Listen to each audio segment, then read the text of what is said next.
so you were saying that your wife often came to you and said, I got to go to the hospital?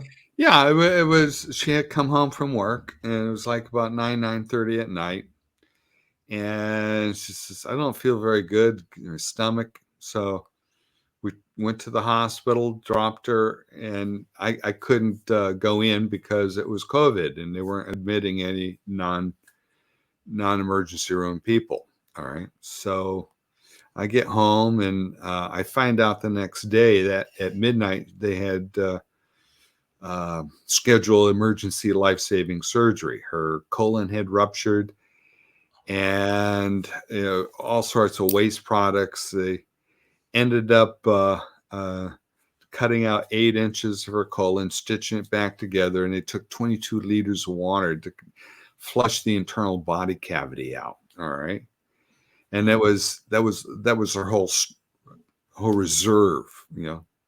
23 Yes, liters is a I've lot got of to water. stop you. I'm curious. I've got to stop you. I won't do this on the podcast, but I'm curious.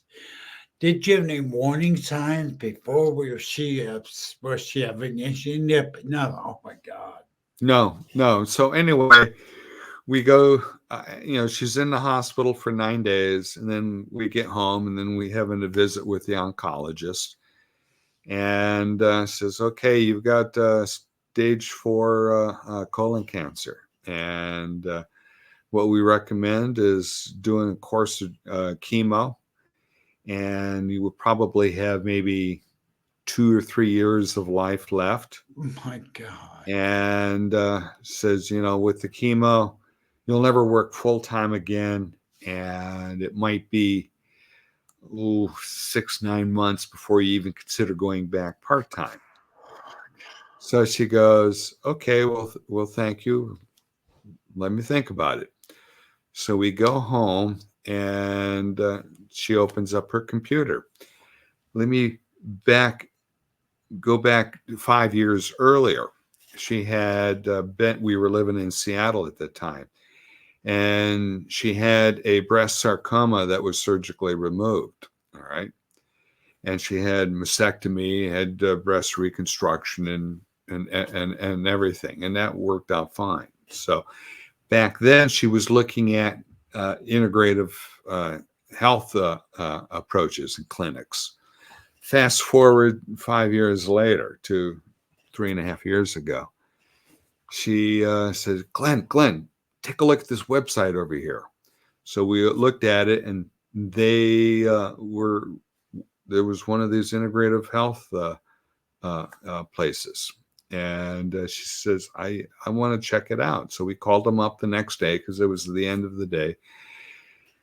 So they explained everything. They says, okay, this is not going to be covered by insurance. We do intravenous things of high dose vitamin C, curcumin, glutathione.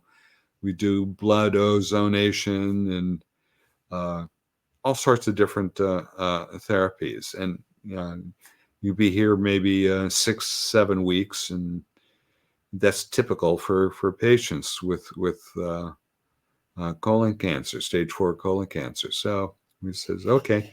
So we went down, and we were down there. And after about week 6, her color was kind of coming back to her skin. And then all of a sudden, she says, I feel better. So we stayed for another week, came back home to Minnesota at that time. And she went back to work 2 days later, and she went back to work 9 to 10 months. She never would have had that had she gone the course of chemo. My God, Glenn. For her, quality of life was most important, not length of life. Okay. So, and she was working at a nonprofit, and that was very near and dear to her. So it was very important for her to be able to do that. So during that time, we had, we were very spiritually focused ourselves, not religious, but spiritual. I understand. Folks. And so we kind of looked at things, and that life happens for us and not to us. All right. So I had that whole mindset shift that, hey, this is a gift.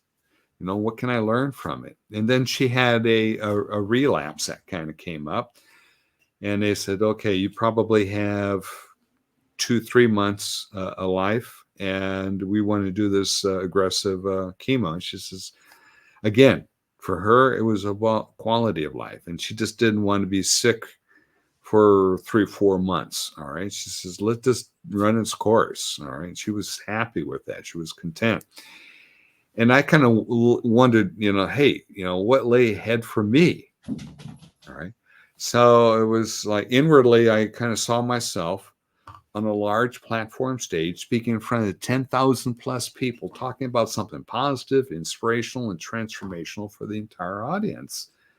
Now, I didn't know what I was going to be talking about. I didn't even know how I was going to get there, but I could see myself there. All right. And for me, the gift was to be much more present with her. And not only with her, but with my friends, my coworkers, colleagues, relatives, everyone that I would meet, to be much more present. That is the spiritual gift that I received from that experience. Remember, for me, life doesn't happen to me, it happens for me. So, what's the lesson that I can take from it? And that was to be much more present and to be much more loving and to recognize how precious life was. That wasn't new to me. I remember when I was 13 years old, I was on a scouting trip, and the scoutmaster ended up having a heart attack. He had emphysema, and I ended up giving him mouth-to-mouth resuscitation as he expired. I'm 13 years old. But my whole focus there was, make sure he was okay, but get all of the kids out because we got a fire burning down a third of the scout reservation. So it was little experiences like that kind of prepared me in life. I had a roommate who had committed suicide, and I found him, and rigor mortis had already set in.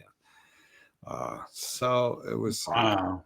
I had a lot of experiences. So as a result, you're going to find that I'm a very positive, very uplifted. I'm a very ebullient person. I love life. All right. But those were experiences that would have been traumatic for some people. All right. But it was like, okay, I didn't even think about it when I was 13 years old. It's like, hey, I know what I got to do. I do this, get this, and this. And that's taken care of. And it was, the assistant scoutmaster was taking care of the scoutmaster at that time. So my whole thing is get all the other kids out to a safe area, and call for help. And, we're on a scout reservation in Central Florida. And it's like, okay, you make do with what you got. So this is before cell phones. Yeah, how amazing. I'm a spiritual person. I was not a spiritual person before my brain aneurysm stroke, Yeah. but I had a near-death experience that Yeah. really impacted my life more than my brain aneurysm stroke. Because in the word, and I don't know people fully understand this until they go through it. The life happens for you, not to you. Yeah. And I'm hearing what you're saying. And normally, you and your wife are going through is absolutely devastating. But life happened for you. You began something I am working on now, and being more present, Yeah. being more grateful. Aaron, you're spot on. You're spot on. Well, we're going through with that spiritual part about what you're going through. What you went through is what I went through. We're very similar bound by that. We're very common as far as spiritual energy goes in that direction. I experienced that same thing where I had to come to a point like you and your wife, come to a point where you realize that what is happening is spiritual, it's not physical. It is happening to bring you into the present moment. Yeah. It's where God lives. It's where God lives in the present moment. He doesn't live in the past. He doesn't live in the future. It lives right now where you and I are at right now. The present moment. Um, so I'm just getting curious. I mean, what was your attitude going through all this? I mean, there has to be some sort of devastation. There's nothing. Well, the thing is, Aaron, I didn't even look at it as devastation. It's like, what's all this happening to me? Oh, I didn't even go there. It wow. was, what can I do right now in this moment? All right. And I didn't have the opportunity to have that deer in the headlight look. you know? Yes, And she have the same attitude you have with Mitch. You guys are on the same spiritual page. well, you bring up an excellent point, Aaron. I think that if you've got some type of an experience that opens you up to that spiritual nature of ourselves, all right, it's just once we start tapping into it and accessing it, it's just sort of like we respond differently, all right. We don't respond the way we would if uh, as if there's scarcity in the world. There's limited resources, and it's like you recognize what's really important, and it's those one-on-one connections we have with other human beings.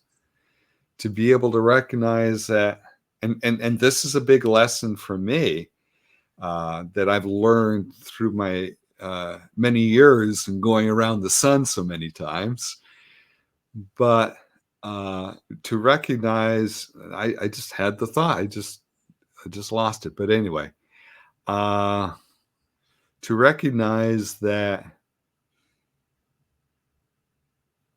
we're here to be able to give back to life. Yeah, there's so much more to this life than physical. Exactly. Tell me more. I'm interested in hearing a little bit Uh, about you and your out of body experiences oh, or near it death. was more than out of body, Glen. I pain was a near death experience. After after we're done recording this, I will send you my near death experience. It was 14 years ago. Yeah. Brother, I can remember as if it was yesterday. Every detail, every minute detail I can remember. But I had a very similar experience that you and your wife did, where people look at me and they say, "Oh, you have been devastated." Like I did. I did the typical devastating no. Jeff Hazlett, and I remember when I had my brain aneurysm and stroke. I kind of took that it happened to me attitude. Well, the truth was it happened for me. I didn't realize it at the time. So in the beginning, I became suicidal. I'm still half paralyzed. Have walked for 14 years. But it's the best thing that have happened to my stroke and my brain aneurysm was the best things that happened to me because it brought me to the very place that your near death experience brought you. But I think the main thing is that people don't realize that this power, this superpower, this spiritual nature has always been there. God has always been there. It's never not been there. We always think we're in control of life, but that's not true. It's not true. We control some things, but God controls the big picture. And I think it's when you can look at life, what here I am, suicidal.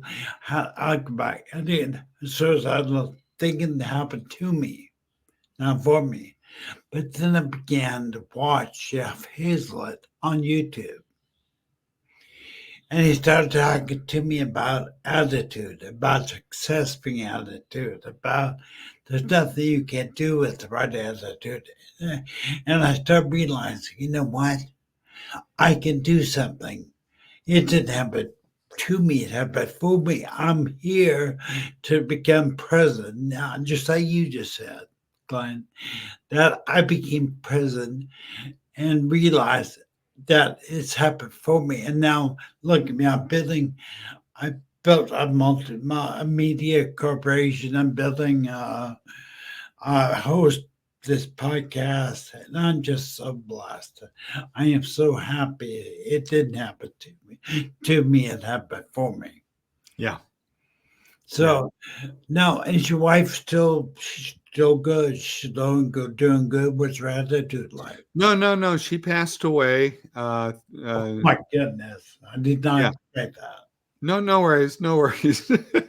She passed away 2.5 years ago. And but now I'm living in New Jersey, just across the river from Manhattan. She said, Glenn, I want you to be happy. So I've got a new love in my life. We recently got married last July, Okay, good. and she's a little different. You know, she's of Indian descent, originally from Trinidad. So it's like, okay, and she's a little Spitfire. Yeah. Keep So you it's just like, she, okay, Glad, keep this you is on your toes. different. Did she? Yeah. But Wait, it's just to let you know, and confidentially, yeah, this summer I turned a young 72, and I'm shooting for 120 plus, healthy and fit, with all my faculties intact. All yeah, right. you're very sharp on that. So it's like and the thing is that in 1 year over this period, I had dropped 53 pounds. All right. And I've managed to keep it off since last summer. All right. So for me, it's just, hey, if I'm going to talk to other people about transformation, all right, I got to be able to transform myself. All right. And a lot of it is my mindset and my heart set. All right. Well, for me, I'm going to say something. I think it's all about mindset and your heart set. I think that is really what life is. That's the big one that a lot of people miss out on. Yeah. So I just include mindset in there because that's what so many people are think of. But I agree, it's heart set. That's the energy. That's the magnetism that you send out to the universe. You know. No, I'm just saying we're gonna make it, and I want you to give shit out to the facility that treated your wife because they were doing some amazing work. So, who was the hospital you went to? It was gosh, let me it's been a few years. Yeah, because Yeah, there's alternatives. yeah. Uh Let me just do a quick search. I've heard of people like this, and colon cancer is normally for sure like months. Once you're diagnosed stage 4, and then to live, even go back to work is amazing miracle. But I see transformations. Only a spiritual person realize this isn't it. Yeah, This life we live on earth. I'm going to tell you, this is what the truth is. I'm yeah, not trying. Now you know the truth, Glenn, but anybody out there listening, you are the eternal spiritual creature learning to live inside a human body. This is not the end. This is yeah, not over. Not over. yeah. I can't remember the name of it. That's all right. Don't worry about it. We'll put a link in the description of the video in the chat. So in the description of the video. Okay. And you know, I want to talk to you a little bit about the spiritual transformation if I can. So were you spiritual before this happened? Oh yeah, very much so. very much so. Yeah, and I have my whole life. I have. Uh, I was raised as a Catholic growing up, and I had a number of experiences as a kid growing up. Yeah, out of body experiences, and I realized I was much more than a physical body. It was I was and I've had lots of experiences of recognizing that, hey, I'm a spiritual being just like everyone else. And one of the things that I've always learned is that everyone carries a burden equal to their measure. Everyone carries their burden equal to their measure. And it's not for me to be able to judge another person and say, hey, you're taking way too long on that. You should be able to move through it. Well, that's not very compassionate, Yeah. And it's like I haven't walked in their shoes. All right. I haven't had their life experiences. All right. And I'm at a different place spiritually, physically, emotionally, mentally than they are. All right. So But I that can't. doesn't make it wrong. Yeah, I know. So just to be able to have that compassion to recognize, okay, they're having some challenges right now. How can I be compassionate? How can I be there for them? And because for me, it's always not to help other people, but to be able to leave this place better. That's what my legacy is going to be. Oh my goodness, Glenn, you one inspiration. I had no idea a conversation was go this direction, but you want to leave this world better than when you came into it. And I'm with you on that, brother. I'll tell you what. And W, you say you're a public speaker also. Yeah, yeah, yeah. Mainly I've been speaking about leadership development, leadership communication, self leadership, but I also uh, I have not, but I also love to be able to talk about redefining one's life after a major loss, major life event. You know, Yeah, definitely. I want just to, like what we're talking about here. yeah, you're talking about something. It's, I think when people, we get so, people, the world, integrate us with being physical. We're all physical. It's about our cars, about our house, about our money, about it's nothing to do with that. It's about being, like you just said, about being present. I'm curious, Glenn, if I was to ask you, which we're going to do, what to be living the present moment mean to you? What does that mean for people that may not know what that means out there? What does it mean to you? Okay, being present is the gift. That's living in the now, not living in the past, not living in the future.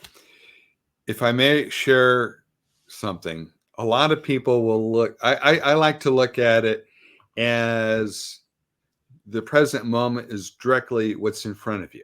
All right. And what's to the right of you, can you visualize a wall? Or what's to the right of you is your past.